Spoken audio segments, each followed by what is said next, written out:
എന്റെ ഹൃദയത്തിന്റെ ഉടമ. രചന ജാസ്മിൻ കുഞ്ഞോൾ. അവതരണം Shahul Malayil. Editing Faisal C M Oonjeri. ഇഷ്ടാവാതിരിക്കാൻ കാരണങ്ങളൊന്നുമില്ല, എന്നും കാണുന്നല്ലേ, പിന്നെ ഒരു ചടങ്ങ്. ഇന്ദ്രൻ പറഞ്ഞതും ശ്രീഹരിയുടെ മുഖത്ത് വല്ലാത്തൊരു ഭാവം മിന്നിമറഞ്ഞു.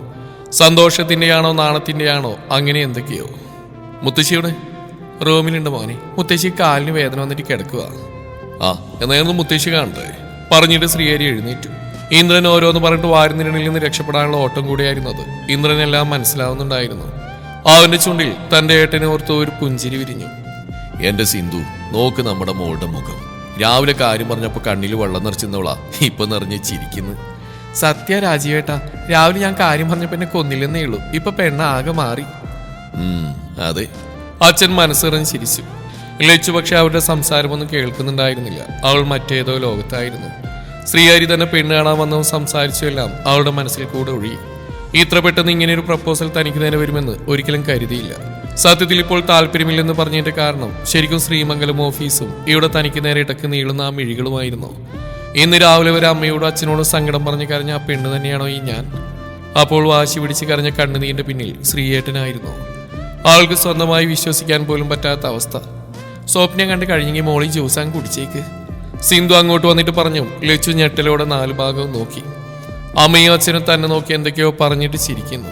ആൾക്ക് വല്ലാതെ നാണം വന്നു. അവൾ എഴുന്നേറ്റ് അമ്മയുടെ കയ്യിൽ നിന്ന് ജ്യൂസുമായി അകത്തേക്ക് നടന്നു. റൂമിലെത്തി വാതിൽ പതിയെ ചാരി കയ്യിലെ ജ്യൂസ് ചുണ്ടോടടുപ്പിച്ച് അവൾ തന്റെ ലോകമായ ഡയറിയുടെ അരികത്തേക്ക് നടന്നു. നേരത്തെ സങ്കടത്താൽ കണ്ണുനീർ തുള്ളി ആ ഡയറിയിൽ പതിഞ്ഞെങ്കിലും ഇപ്പോൾ സന്തോഷം കൊണ്ട് അവളുടെ മിഴികൾ നിറഞ്ഞു. പക്ഷേ അത് ആ ഡയറിയിലേക്ക് പതിയുന്നതിന് മുമ്പേ അവൾ കൈകളാൽ തുടച്ചു. ചെയ്ത് ശീലമില്ലാത്ത ജോലികൾ ചെയ്തിട്ട് ശില്പി ആകെ തളർന്നിരുന്നു.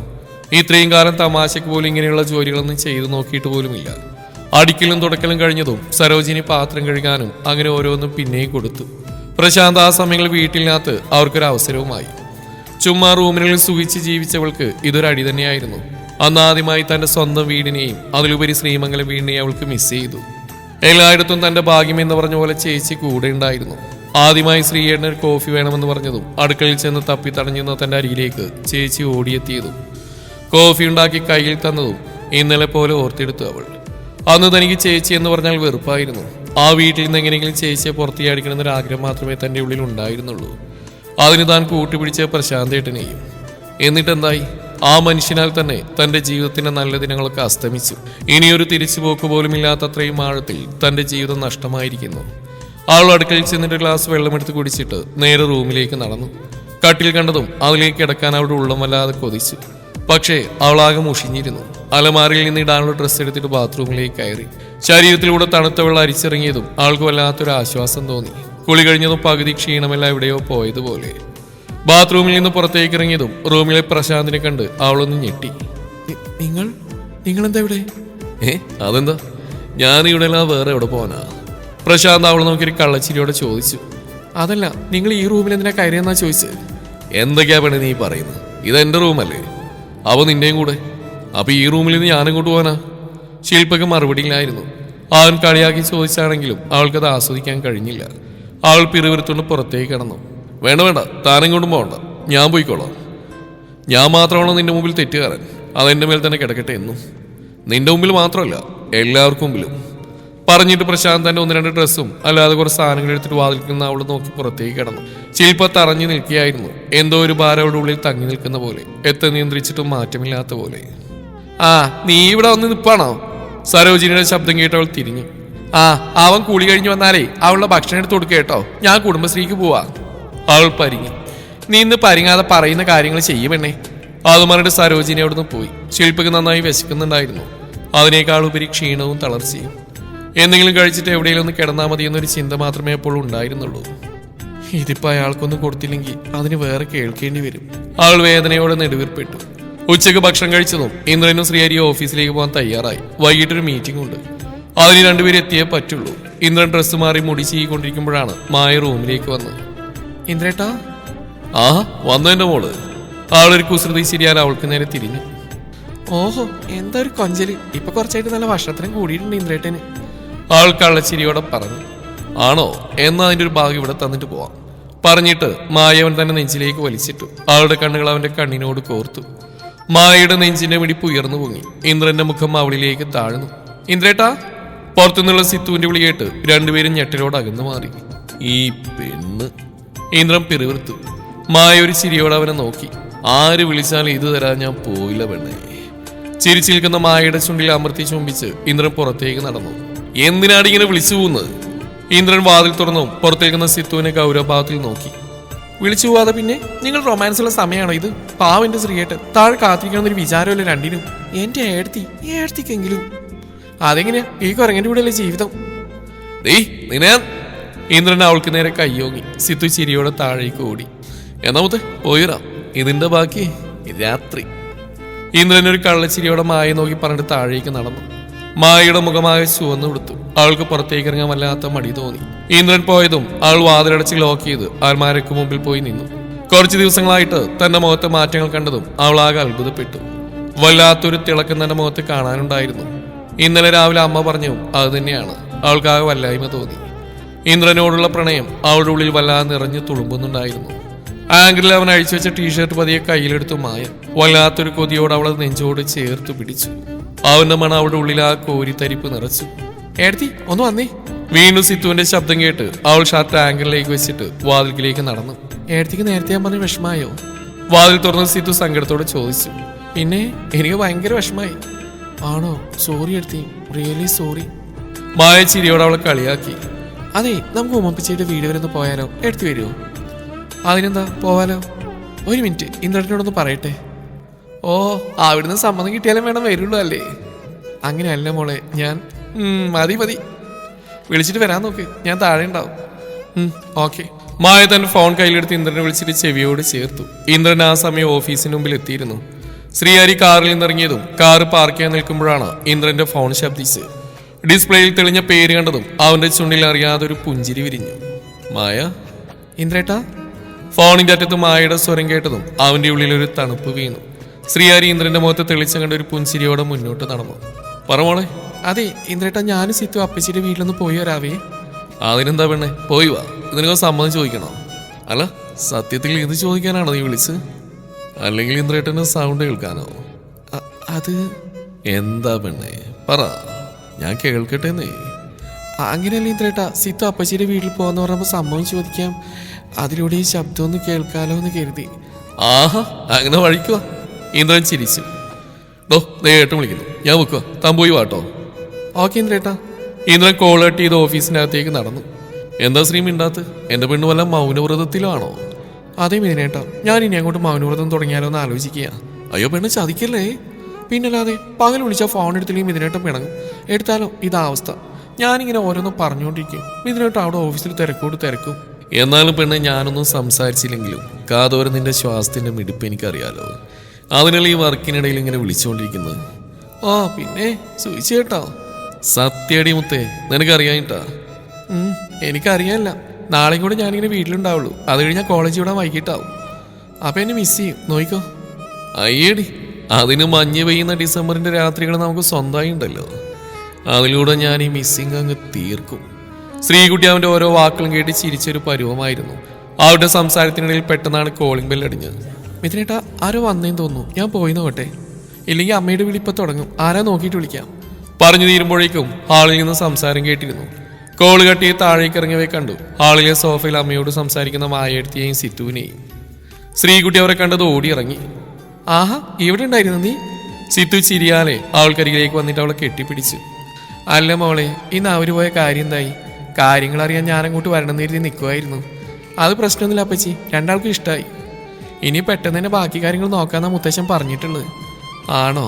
അത് നന്നായി. അവന് നല്ലൊരു ജീവിതം പെട്ടെന്ന് ഉണ്ടാവട്ടെ. ഉമ്മയുടെ സ്വരത്തിൽ ഒരു നിരാശാഭാവം നിറഞ്ഞിരുന്നു. സിത്തുവിനും മായക്കത് മനസ്സിലായില്ലെങ്കിലും ശ്രീകുട്ടിക്ക് അത് കൃത്യമായി മനസ്സിലായിരുന്നു. പക്ഷേ ശ്രീകുട്ടി അത് പറ്റി അവോയ്ഡ് ചെയ്തു. അമ്മ ഇങ്ങനെ ഇരിക്കുവാണോ, ചായ ഒന്നും എടുക്കാതെ? അയ്യോ, ഞാനത് മറന്നു. അയ്യാപ്പച്ചി, ഞങ്ങൾ ചായ ഒന്നും വേണ്ട. അതൊന്നും പറ്റില്ല, നിങ്ങൾ വാ, നമുക്ക് സംസാരിച്ചുകൊണ്ട് ചായ ഉണ്ടാക്കാം. ഉമ്മ പറഞ്ഞു. എല്ലാവരും എഴുന്നേറ്റ് ഉമ്മയുടെ പിന്നാലെ നേരെ അടുക്കളയിലേക്ക് നടന്നു. വൈകിട്ട് നല്ലൊരു ഉറക്കം കഴിഞ്ഞ് സ്വന്തമായിട്ടൊരു ചായ ഉണ്ടാക്കിയ ഹാളിലേക്ക് വന്നാണ് ശില്പ. സാധാരണ ഇന്നവരൊരു ചായ ഉണ്ടാക്കി നോക്കിയിട്ടില്ല. അപ്പച്ചി ഇതുവരെ എത്തിയിട്ടില്ല. ഇനി വന്നാലെന്തെങ്കിലും പ്രശ്നം ഉണ്ടാകുമെന്ന് അറിയുന്നതുകൊണ്ടാണ് ഒരു ചായയെങ്കിലും ഉണ്ടാക്കാന്ന് കരുതി ഉണ്ടാക്കി നോക്കിയത്. ഒരു കവിൾ കുടിച്ചു നോക്കിയതും അവൾക്കാകെ എന്തോ പോലെ തോന്നി. വലിയ രസമൊന്നും തോന്നിയില്ല. എന്നാലും അവൾ പതിയെ കുടിച്ചു. പ്രശാന്ത് ഭക്ഷണം കഴിച്ചു കഴിഞ്ഞതും റൂമിൽ കയറി വാതിലടച്ചതാണ്. പിന്നെ എഴുന്നേറ്റ് വന്നില്ല. ശില്പ ഓരോ ആലോചനയോടെ ഇരിക്കുമ്പോഴാണ് ഫോൺ റിങ് ചെയ്യുന്നത്. നോക്കുമ്പോൾ ചേച്ചിയാണ്. ആദ്യം ഫോൺ എടുക്കണമെന്ന സംശയത്തിൽ നിന്നവൾ പിന്നെ അധികമൊന്നും ചിന്തിക്കാതെ ഫോൺ അറ്റൻഡ് ചെയ്തു. മോളെ. മായയുടെ അലിവാർന്ന ശബ്ദം കേട്ടതും ശില്പയുടെ ഉള്ളിലാകെ വല്ലാത്തൊരു സന്തോഷം നിറഞ്ഞു. ചേച്ചി. അവളുടെ സ്വരം എന്തിനെന്നറിയാതെ ഇടറി. സുഖല്ലേ നിനക്ക്? അതെ ചേച്ചി, സുഖം. വേറെ കുഴപ്പമൊന്നുമില്ലല്ലോ? ഇല്ലേ ചേച്ചി, കുഴപ്പമൊന്നുമില്ല. നന്നായി ഭക്ഷണം കഴിക്കണം കേട്ടോ. അതേ ഒരു സന്തോഷമായിട്ട് ഇരിക്കുകയും വേണം, മറ്റൊന്നും ഓർക്കണ്ട. ശില്പൊന്നും മൂളി. അപ്പച്ചി നിന്നോട് എങ്ങനെയാ? നല്ല സ്നേഹ ചേച്ചി. പെട്ടെന്ന് അവിടെ നാവിൽ വന്നത് അതായിരുന്നു. അല്ലെങ്കിലും സത്യമായിട്ട് അവരിൽ നിന്ന് ഇനി എന്ത് പ്രതീക്ഷിക്കാനാ ഞാൻ. എന്നാ ചേച്ചി വെച്ചോ, പിന്നെ വിളിക്കാം. ഓക്കെ മോളെ. മായ വീണ്ടും ചോദിക്കാൻ വന്നപ്പോഴേക്കും ശില്പ കോൾ കട്ട് ചെയ്തിരുന്നു. രാത്രി ഭക്ഷണം കഴിച്ച് ലച്ചു റൂമിലെത്തി. വാതിൽ പതിയെ ചേർത്തടച്ച് അന്ന് നടന്ന കാര്യങ്ങൾ ഓരോന്നും തന്റെ ഡയറിയിൽ കുറിച്ച് ഒരു 10 മിനിറ്റ് അതിനായി നൽകി. അത് കഴിഞ്ഞ് ലൈറ്റ് ഓഫ് ചെയ്ത് ബെഡിലേക്ക് കിടന്നു. ഫോൺ കയ്യിലെടുത്ത് വെറുതെ ഓരോ നോക്കിക്കൊണ്ടിരിക്കുകയാണ്. അവളുടെ ഫോണിലേക്ക് ഒരു കോൾ വന്ന്. ആ പേര് വായിച്ച് അവളുടെ ഹൃദയം പിടിച്ചു. എന്തിനെന്നില്ലാത്ത വെപ്രാൾ അവളെ വന്ന് മൂടി. എന്നാൽ റിംഗ് അവസാനിക്കുന്നതിന് മുമ്പേ കോൾ അവൾ അറ്റൻഡ് ചെയ്തിരുന്നു. ലച്ചു. ആ മധുരമായ ശബ്ദത്തിൽ ശ്രീലക്ഷ്മി എന്നത് മാറ്റി ലച്ചു എന്ന വിളി കാതിൽ പതിഞ്ഞതും അവളുടെ ഉള്ള സന്തോഷത്താൽ തുടിച്ചു. സാർ. അവളുടെ ചുണ്ടുകൾ പതിയെ മന്ത്രിച്ചു. പക്ഷെ അത് ശ്രീഹരി കേട്ടിരുന്നു. അതെ, ആ സാറ് വേണ്ട. താൻ എന്താണോ തന്റെ ഡയറിയിൽ കുറിച്ച് വെച്ചത് അത് വിളിച്ചാൽ മതി. അതാ എനിക്കിഷ്ടം. ഡയറി? ഒരു നിമിഷം ലച്ചു വല്ലാതെ നടുങ്ങി. ലച്ചു, താൻ ഉറങ്ങിയോ? ശ്രീഹരിയുടെ സ്വരം കാതിൽ പതിഞ്ഞതും അവളൊരു അമ്പരപ്പോടെ തന്റെ ഫോണിലേക്ക് നോക്കി. ഇല്ല സാർ. വീണ്ടും ആ സാറ് വിളി വന്നതും ശ്രീഹരി ചിരിച്ചു. അപ്പൊ വിളിക്കില്ലെന്ന് ഉറപ്പിച്ചോ? അത് ഒന്ന് വിളിക്കണേ, ഒന്ന് കേൾക്കട്ടെ ഞാൻ. ലച്ചുവിന്റെ ഹൃദയം പിടച്ചു. ഒരുപാട് നാളുകളിൽ അടുപ്പം പോലെ അവന്റെ വാക്കുകൾ അവളുടെ ഹൃദയത്തിൽ പതിഞ്ഞു. വിളിക്ക്. അവളുടെ മൗനം കണ്ടതും അവന്റെ ശബ്ദം വീണ്ടും അവളെ തേടിയെത്തി. ശ്രീയേട്ടാ. പതിയെ അവൾ വിളിച്ചതും അവന്റെ ഉള്ളിൽ അവളുടെ കുട്ടിത്തം നിറഞ്ഞുള്ള മുഖവും തെളിമയാർന്ന പുഞ്ചിരിയും തെളിഞ്ഞു. അവനൊരു നിമിഷം ഫോൺ ചെവിക്കരികൾ തന്നെ പിടിച്ചനങ്ങാതെ നിന്നു. ശ്രീയേട്ട എന്ന ആ വിളി അവന്റെ നെഞ്ചിലൂടെ പതിയെ ഒഴുകിയതുപോലെ. ഒരുപാട് സ്നേഹത്തോടെ തന്നെ വിളിക്കുന്ന പേരാണ് ശ്രീയേട്ടൻ എന്ന്. എന്നാലും ലച്ചുവിന്റെ ഉള്ളിൽ നിന്നുള്ള ആ വിളി കേട്ടതും അവന്റെ ഉള്ളം നിറഞ്ഞു. ലച്ചു. കുറച്ച് നിമിഷങ്ങൾക്കുള്ളിൽ അവൻ വിളിച്ചതും അവളുടെ ചുണ്ടിൽ വല്ലാത്തൊരു പുഞ്ചിരി നിറഞ്ഞു നിന്നു. ഇത് തന്നെയാണ് ഞാൻ ആഗ്രഹിച്ചത്. പക്ഷേ ഇങ്ങനെയല്ലല്ലോ ആ ഡയറിയിലുള്ളത്. ലച്ചു വീണ്ടും ഞെട്ടി. തന്റെ ഡയറിയിലെ കാര്യങ്ങൾ ശ്രീയേട്ടൻ എങ്ങനെ കണ്ടു? അവളുടെ സംശയം തീരുന്നുണ്ടായിരുന്നില്ല. പേടിക്കണ്ട, കൂടുതലൊന്നും ഞാൻ കണ്ടില്ല, കുറച്ച് മാത്രം. അവൻ പറഞ്ഞുകൊണ്ട് ചിരിച്ചു. അവൾക്ക് വാക്കുകളൊന്നുമേ കിട്ടുന്നുണ്ടായിരുന്നില്ല. അതെ, താൻ കൂടുതൽ ആലോചിച്ച് ഉയർക്കണ്ട കേട്ടോ. ഞാൻ അറിയാതെ കണ്ടുപോയതാ. തന്നോട് ഗ്ലാസ് വെള്ളം ചോദിച്ചില്ലായിരുന്നോ? വെള്ളത്തിനായി താൻ പോയ ആ സമയം, അത്രയും സമയം മാത്രം. തനിക്കത് പറയുന്നത് ഇഷ്ടപ്പെട്ടില്ലെങ്കിൽ ഞാനിനി ചോദിക്കില്ല കേട്ടോ. അവൾ പതിയെ ശ്വാസം വിട്ടു. ഹൃദയത്തിലെ പിടച്ചിൽ അല്പം ശമിച്ചു. ശ്രീയേട്ട അങ്ങനെയല്ല, പറയുന്നോണ്ട് എനിക്ക് ഇഷ്ടക്കേടൊന്നുമില്ല. ആണോ? അവൾ പതിയെ മൂളി. എന്നാലേ ഞാനൊരു കാര്യം പറയട്ടെ. ഇനി പറയാനുള്ളതും ചോദിക്കാനുള്ളതും ആ ഡയറിയിൽ മാത്രം ഒതുങ്ങണ്ട. എന്നോടും പറയാൻ തുടങ്ങിക്കോ. പറയില്ലേ? ആളുടെ മൗനം അറിഞ്ഞതും അവൻ ചോദിച്ചു. പറയാം. ആളുടെ മറുപടി കേട്ട് അവന്റെ ചുണ്ടിൽ വല്ലാത്തൊരു പുഞ്ചിരി നിറഞ്ഞു.